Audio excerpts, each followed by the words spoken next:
నమస్తే, నేను మీ కుప్ప పద్మిని. ఇన్నాళ్ళు మీ సపోర్ట్ ని నాకు అందిస్తూ, మీ ప్రేమని నాకు అందిస్తున్న ప్రతి ఒక్కరికి కృతజ్ఞతలు. ఇప్పుడు చూడబోతున్న ఈ వీడియో కూడా ఖచ్చితంగా మీకు ఉపయోగపడుతుంది. లైక్, షేర్ అండ్ సబ్స్క్రైబ్ చేసి మీ ఇష్టాన్ని అలాగే మీ సపోర్ట్ ని నాకు అందించండి. అలాగే ఈ వీడియో పట్ల మీ అభిప్రాయాన్ని కమెంట్ సెక్షన్ లో కమెంట్ చేసి నాకు తెలియజేయండి. నమస్తే. నమస్తే, వెల్కమ్ టు అవర్ ఛానల్. నేను పద్మిని. ప్రస్తుతంతో పాటు ప్రముఖ ఆధ్యాత్మికవేత్త, వాస్తు జ్యోతిష పండితులు, లలిత ఉపాసకులు, వాస్తు జ్యోతిష శిక్షణ నిపుణులు బ్రహ్మశ్రీ నానాజీ పట్నాయక్ గారు మనతో పాటు ఉన్నారు. మాట్లాడదాం. నమస్కారం అండి. శ్రీమాత్రే నమః. సార్, పాల్గొన మాస శుక్లపక్ష ఏకాదశి వచ్చేస్తోంది. రేపే బుధవారం ఏకాదశి. అయితే ఈ ఏకాదశిని అమలిక ఏకాదశి అని పిలుస్తారని చదవటం జరిగింది. అమలిక ఏకాదశిని ఎలా వినియోగించుకోవచ్చు? మీరు ప్రతి ఏకాదశికి కూడా ఎలా సూర్య చంద్రుల ఆస్పెక్ట్స్ ఎలా ఉన్నాయని చాలా బ్యూటిఫుల్ గా ఎక్స్ప్లెయిన్ చేస్తూ ఉంటారు. ఎట్లాంటి సమస్యల నుంచి అధిగమించవచ్చు ఏకాదశిని వినియోగించుకునేది అనేది కూడా చెప్తూ ఉంటారు. మరి ఈ ఏకాదశిని ఎలా వినియోగించుకోవచ్చు సార్? తప్పకుండా అమ్మా. అతిగండ యోగము ఉంది ఏకాదశికి. ఎప్పుడైనా సరే ఏ యోగం ఉంది, ఏ నక్షత్రంలో పడింది ఏకాదశి? పుష్యమీ నక్షత్రంలో పడింది, అతిగండ యోగం ఉంది. మీరు అన్నట్టుగా అమలిక ఏకాదశి. ఈ అమలిక ఏకాదశి ఎటువంటి ఫలితాలను ఇస్తుంది అంటే గండము తీసేసేటువంటి ఫలితం ఇస్తుంది. కొంతమంది జాతక చక్రాల్లో చూడండి, మనకి రకరకాల గండాలు ఉంటాయి. అంటే అష్టమ స్థానము లేదా మూడవ స్థానము ఈ రెండు కలిసి గనక అగ్నితత్వ రాశుల్లో ఉన్నాడు అనుకోండి, వాళ్ళకి ఈ అగ్నిగండాలు ఉంటాయి, బాగా అగ్నిగండాలు. మొన్న సింపుల్ గా చెప్పాలంటే ఒక జాతకం చూసినప్పుడు, బాబు నీకు 7 నుంచి నీకు పలానా ఏజ్లో సంథింగ్ అది 7 నుంచి 10 అనుకుంటా, 7 నుంచి 10 సంవత్సరాల వయసులో సంథింగ్ అగ్నిగండం జరిగింది కదా అన్నాను. అన్నప్పుడు ఆయన ఒక మాట చెప్పాడు అబ్బాయి. ఆ అబ్బాయికి ఇప్పుడు 25-30 ఉంటాయి. ఉన్నప్పుడు 25 పైనే ఉన్నాయి, అంటే కరెక్ట్ గుర్తులేదు. ఈ ఒక విషయం మాత్రం గుర్తు. ఏమన్నంటే, సార్ నేను ఇంట్లో ఆడుతూ అది ముట్టించి ఇల్లు తగలడిపోయింది నా వల్ల. ఇల్లు తగలడిపోయింది. నన్ను మామూలుగా కొట్టలేదండి ఆ ఏజ్ లో. నా వల్లే అగ్నిగండం జరిగింది. అది జరగడం వల్ల నన్ను విపరీతం కొట్టారండి అన్నాడు. అంటే ఆ సమయంలో ఇప్పుడు చూడండి, మనకి కొంతమంది జాతకం తెలియచ్చు, తెలియకపోవచ్చు, ఈ రకంగా వస్తుంది. అంటే గండాల గురించి వచ్చింది టాపిక్ కాబట్టి చెప్తున్నా. అగ్నిగండం అలా తెలుస్తుంది. అగ్నితత్వ రాశుల్లో ఉంటే అగ్నిగండం. కొంతమందికి అగ్ని రూపంలో రావాలంటే ప్రతిసారి ఇల్లు తగలకపోవడం అలాగే రావాలని రూల్ లేదు. జ్వరం వస్తుంది, విపరీతమైన జ్వరాలు వస్తూ ఉంటాయి, కంటిన్యూస్ గా జ్వరం వస్తుంది. కొంతమంది ప్రతి నెల జ్వరం, ప్రతి వారానికి జ్వరం అంటారు చూసారా, అది రవి పాడై అగ్నిగండ సంబంధంగా అలా వస్తే ఆ రూపంలో అగ్ని వస్తుంది, లోపల అగ్ని పుట్టడమే కదా.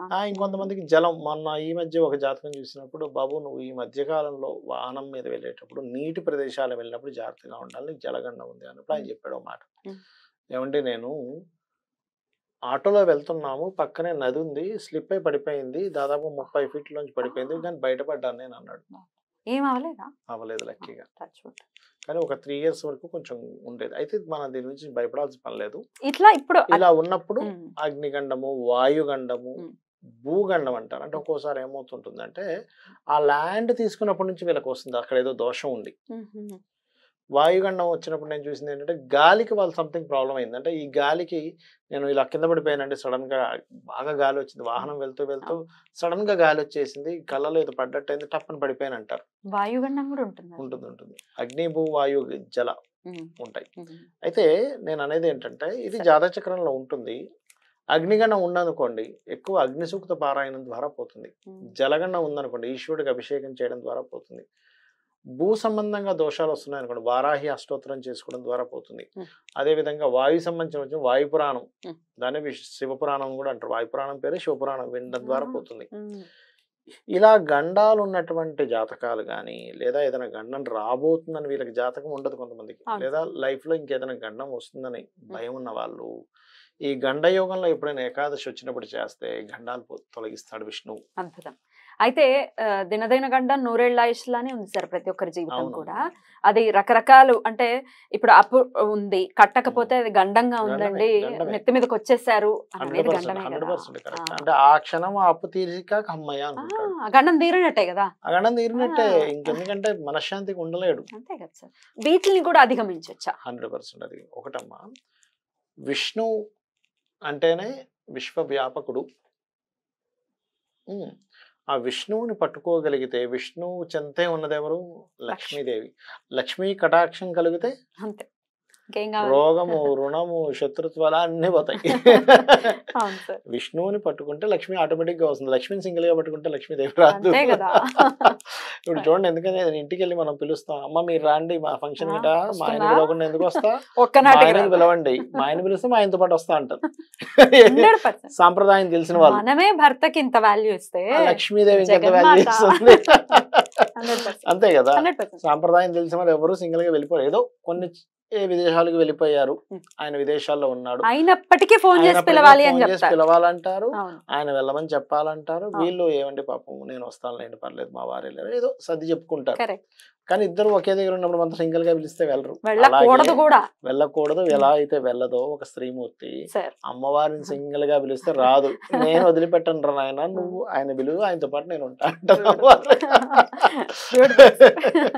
కాబట్టి ఏకాదశికి పుష్యమీ నక్షత్రంతో వచ్చిన ఏకాదశి ఎప్పుడు కూడా మన కోరికలు కానీ మనం చేసే ప్రయత్నాలు కానీ, కర్మకారకుడు కదా శని, శనికి సంబంధించిన దోషాలు కూడా పోతాయి. పుష్యమి నక్షత్రం వచ్చినప్పుడు ఏకాదశి చేస్తాయి. అంటే శని ఏలినాడు శని దశ నడుస్తుంది, బాగాలేదండి.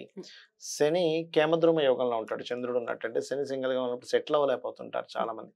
అలా సెటిల్ చేయడానికి చాలా బాగుంటుంది కాంబినేషన్ అనేది. శని సింగిల్ గా ఉంటే సెటిల్మెంట్ లేట్ అవుతుంది. ఎవరి జన్మ జాతకంలో అయినప్పుడు గ్రహాలన్నీ ఒక వైపు వచ్చేసాయి అనుకోండి. శని సింగిల్ గా ఉన్నాడు అనుకో, సింగిల్ అయిపోయాడు అంటే ఏమిటి, సపోర్టింగ్ ప్లానెట్స్ లేదు దానికి. సపోర్టింగ్ ప్లానెట్ లేనప్పుడు ఏంటి, అది సపోర్ట్ లాగా వేవర్ అవుతుంటుంది. అంటే ఏంటి, అతనికి కూడా అతని ఉద్యోగం అలాగే ఉంటుంది. ఏదో చేస్తున్నానండి కానీ ఎప్పుడు ఊడిపోతుందో తెలియదు, ఏదో ఈ కంపెనీలో చేస్తున్నా, ఈ కంపెనీ ఎప్పుడు లేపేస్తాడో తెలియదు, ఇలా ఉంటుంది వాళ్ళ జీవితం అంతా కూడా. ఇది నాడీ ఆస్ట్రాలజీలో ఉండే ఒక సూత్రం ఇది. ఇప్పుడు మనకి చంద్రుడికి కేమద్రుమ యోగం అంటారు, చంద్రుడు సింగిల్ గా ఉంటాడు, వాళ్ళ మైండ్ వేవరింగ్ గా ఉంటుంది, ఇక్కడ వర్క్ వేవరింగ్ గా ఉంటుంది. అంతే అంతే, అది వాటి తత్వాన్ని బట్టి. Right sir. ఇందుకే చేసుకోవాలి అని అన్నారు ఏకాదశిని, ఏం చేయమంటారు? ఒకటేనమ్మా, ఏ పూజ అయినా ఏ వ్రతమైనా ఉపవాసం పెద్దగా పట్టింపు ఉండదు, కానీ ఏకాదశికి మాత్రం ఉపవాసం ద్వారానే అతను విష్ణుమూర్తి మనకు అనుగ్రహిస్తాడు అని చెప్తుంది శాస్త్రం. ఉపవాసం కంపల్సరీ ఏకాదశికి, వేరేవేవి మీకు పట్టింపు ఉండదు. శివరాత్రి రోజు ఉపవాసం చేయాలని రోజు చక్కగా తిని చేసుకోవచ్చు, అలా అని కుంభాలుగా తిని నిద్రపోయేలా కాదు. ఏకాదశికి మాత్రం ప్రత్యేకం, ఎందుకంటే పాపముని తొలగించే లక్షణం ఏకాదశికి ఉంటుంది ఉపవాసం ఉండడం వల్ల. పాపాన్ని పూర్తిగా తొలగించే లక్షణం. ఎందుకు, ఆ రోజు నేను ఆ మహావిష్ణువుని నిద్రాహారాలు మర్చిపోయి చేస్తున్నాను, భక్తిగా చేస్తున్నాను. చాలా మంది అంటుంటారు, ఏమండి భక్తి అంటే ఏమిటండి, భక్తి అంటారు ఏమిటండి అంటూ ఉంటారు. భక్తి అనే దానికి చాలా మందికి తెలియదు, భక్తి అనుకుంటారు. కానీ అది కాదు అసలు భక్తి అంటే.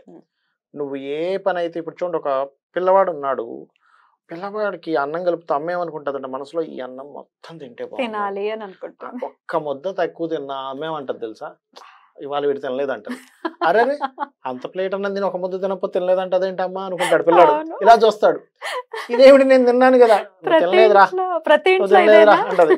వదిలేసాడు ఒక్క ముద్ద వదిలేస్తే అన్నం మొత్తం వదిలేసాడని చెప్తుంది. అంటే ఎంత ప్రేమ తల్లికి కొడుకు మీద ఎంత ప్రేమ ఉంటుందో, అలా పూజ చేసేటప్పుడు పరవశంతో, కంప్లీట్ పారవస్వంతో నాకు ఎంతో అదృష్టం కలిగింది, అబ్బాయి ఎంత గొప్ప పని చేస్తున్నాను, నిజంగా నా అంత అదృష్టవంతుడు ఇంకోటి లేడు అనే పరవశంతో చేసేది భక్తి. అక్కడ ఉండాలి పూజ చేసేటప్పుడు. ఇదే పూజ అంటే, ఇది భక్తి అంటే అది భక్తితో చేసేటటువంటి పూజ అంటే. ఏదో తంతులాగా ఏదో వేసేసాం, పొద్దున అయిపోయింది, ఆఫీస్ టైం అయిపోతుంది, మా ఇంట్లో పరిస్థితి ఏంటో అనుకుంటే ఒక రక్షణ వేసేసి చేసామంటే అసలు అది కనెక్ట్ అవ్వదు. ఆయన కూడా చిరాకు పడతాడు, ఏమిట్రా నాయన ఇదే పూజ. అక్కడ ఏంటంటే అలా కాదు, ఆయనకు అసలు సంబంధం లేదమ్మా, ఆయనకు సంబంధం లేదు, ఆయన అసలు ఏం పట్టించుకోడు. మనము దీపం దగ్గరికి వెళ్ళిన వాడికి వెళ్తే ఎలా వస్తుందో, మనసు, కర్మ, బుద్ధి, మన ఆలోచనలు అన్నీ కనెక్ట్ అయ్యి చేసేటువంటి పరవశంతో చేసే పూజ అలా కనెక్ట్ అవుతుంది. అంతే, ఆయనకేం సంబంధం లేదు. రైట్. మీరు జీవితంలో ఎన్ని చేయండి, భక్తితో పూజ చేయడము, ఒకరికి సహాయం చేయడము, ఇవే మీ వెనకాతలు వస్తాయి, ఇంకేమీ వెనక్కి రాదు. మనం వెంట ఎన్ని కోట్లు సంపాదించినా వెనక్కి రావు. అవన్నీ మనవడో ఇంకోటో అనుభవించడమో, ఎటో పోవడం, ఇవే జరుగుతాయి. సో ఉపవాసం అయితే ఖచ్చితంగా ఉండి. ఏకాదశి వచ్చింది, ఏకాదశి అంటేనే విష్ణువుకి ప్రీతి.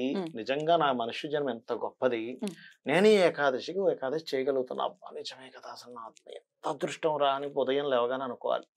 పువ్వులు తెచ్చుకోవాలి అబ్బాబా విష్ణుమూర్తి కదా నేను ఈ పువ్వులు పెట్టబోతున్నాను, అబ్బాబా ఈ ప్రసాదం ఆ స్వామివారి పెట్టబోతున్నాను అని అసలు పారవస్వంతో చేయాలి. ఎంత పారవస్వంతో చేస్తే అంత భక్తి అని అర్థం అక్కడ.